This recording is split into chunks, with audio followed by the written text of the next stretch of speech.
Hello and welcome to the Dune Minute Podcast, your place to dive deep minute by minute into the cinematic adaptation of Frank Herbert's World of Dune.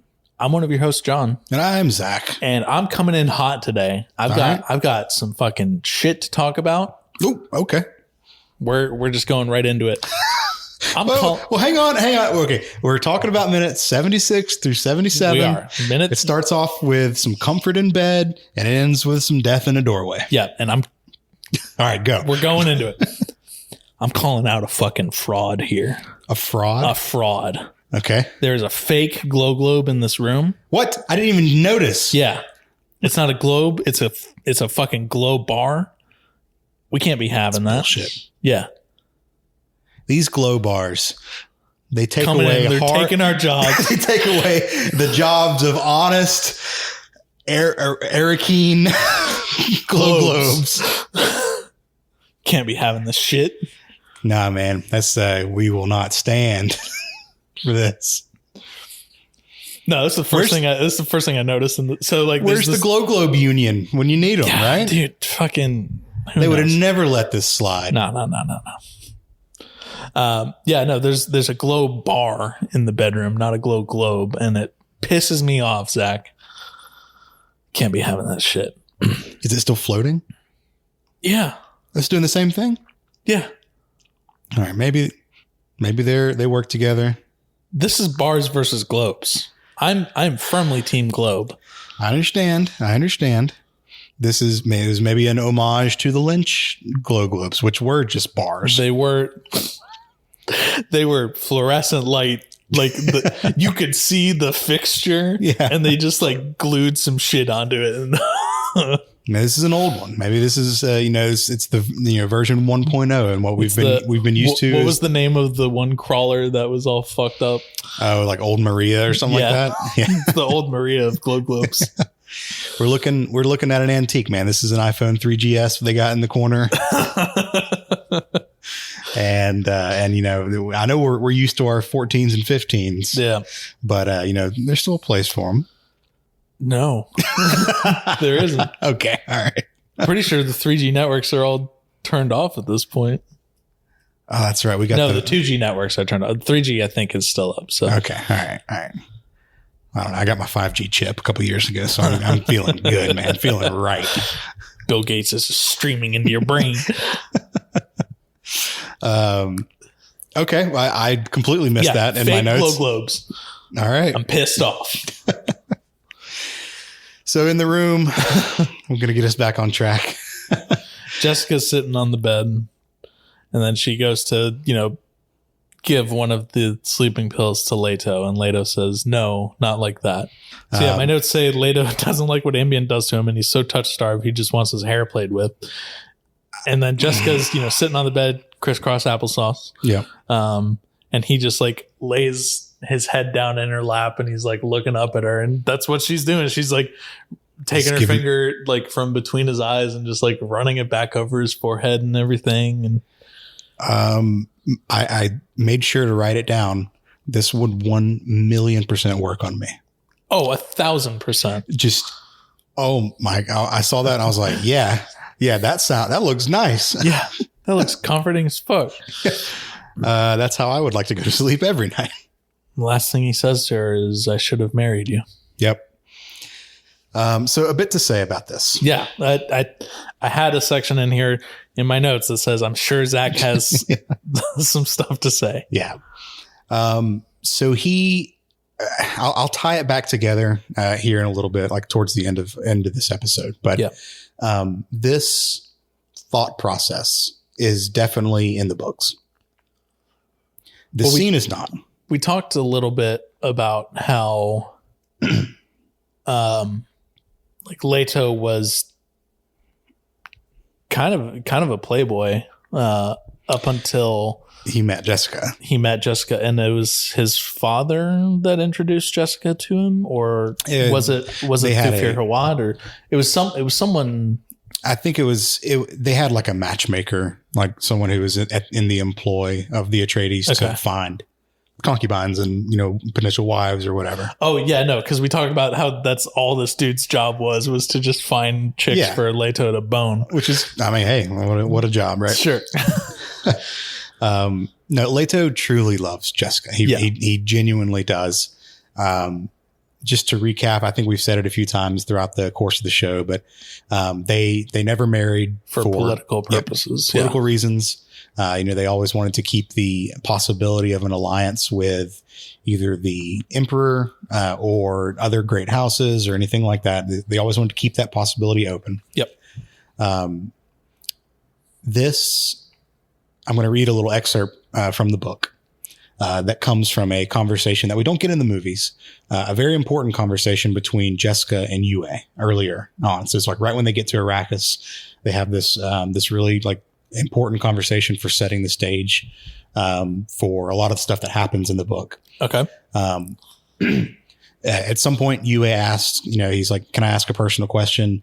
And he says, why did you never make Leto marry you? And Jessica's like, make him marry me? Like, she's like, no, he never did that for, political reasons. And then, she says this, and this is the part that I wanted to read just verbatim from the book. Yeah. She says, "The Duke is two men.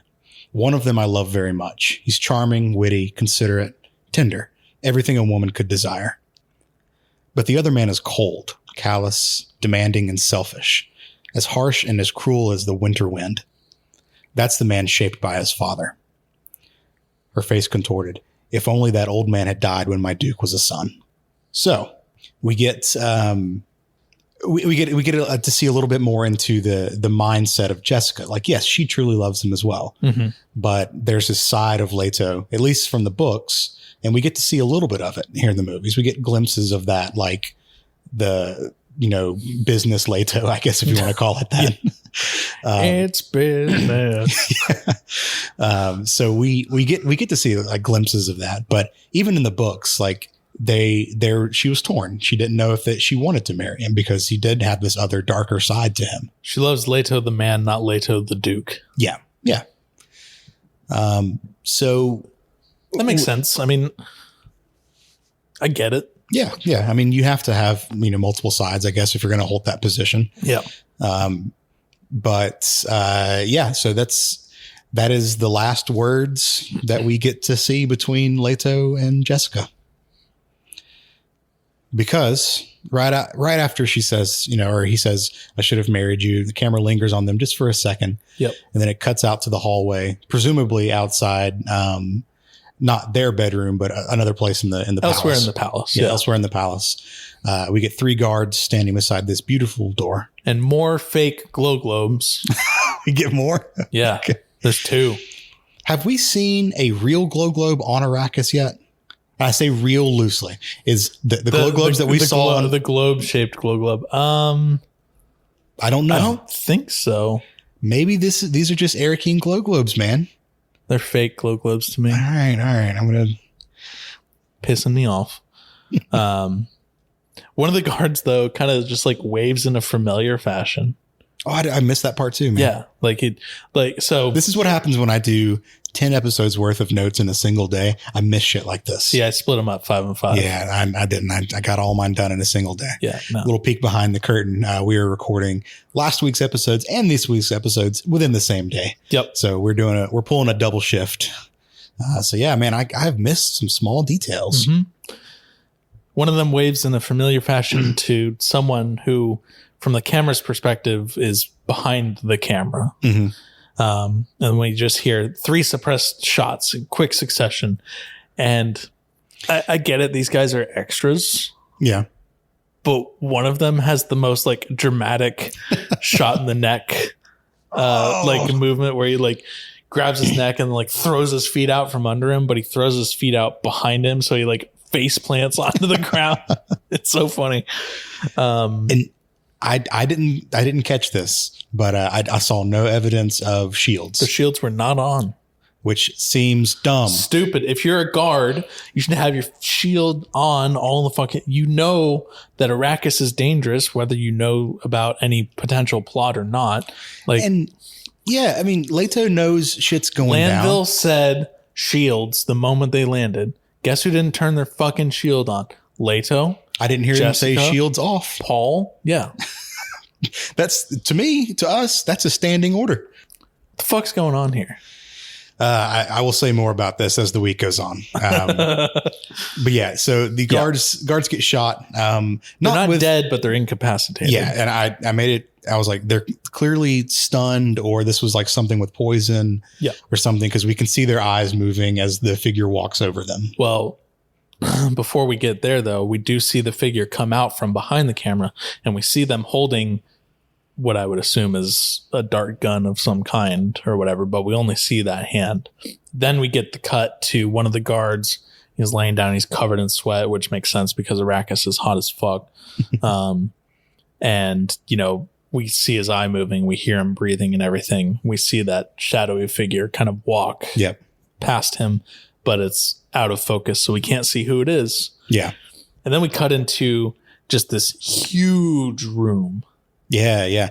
So the first couple of times that I saw this scene, I thought those were ships landing as the things were coming down.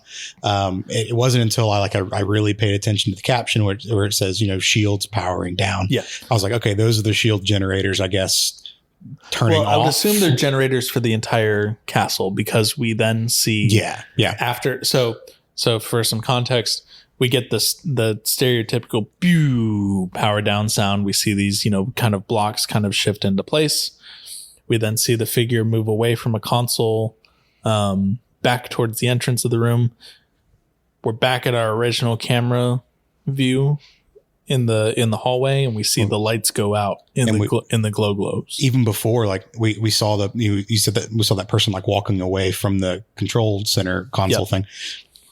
You see, effectively, like, you know, the lights that come on in like a hallway, like a business hallway, or like an office building. When the power is out, you still get those emergency lights. Yep, those kind of like flicker on, and they do the dun dun dun dun dun kind of thing, which I think is so fucking cool. Little detail, a very very small detail that's really nice.